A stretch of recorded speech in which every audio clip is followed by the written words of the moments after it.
Ayan mga kababayan bali si Bato de la Rosa nga po ay nagmakaawa kay Pangulong Bongbong Marcos. At sabi niya, BBM, wala kang personal na galit sa akin, alam ko yan. Sana naman bilang Pilipino, protektahan mo rin ako. Ito mga kababayan isipin nyo, yung mga naging biktima po ng EJK, mga Pilipino rin po yun. Siya bilang PNP chief that time ng panahon ni Duterte ay hindi niya po prinotektahan ang mga Pilipino. Hindi niya prinotektahan ang mga mamamayan. Tapos ngayon, hihingi ka ng tulong sa presidente? Nung panahon nyo nga, yung mga tao na hihingi ng hustisya, yung mga pamilya ng biktima, binaliwala ninyo. Hindi nyo pinakinggan.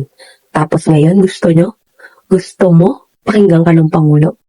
Napaka-double standard talaga ng mga DTS at sarili lang ang iniisip.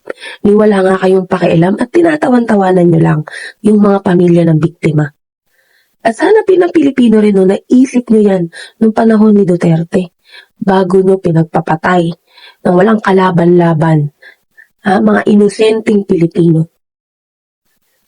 Ako nananawagan ako kay Presidente Bongbong Marcos na sana dakipin na nga itong si Bato de la Rosa para naman po pagbayaran niya yung mga kasalanan na nagawa niya at makuha na ng mga biktima ng EJK ang hustisya na matagal na nilang hinihintay na pinagkait sa kanila ng administrasyon ni Rodrigo Duterte.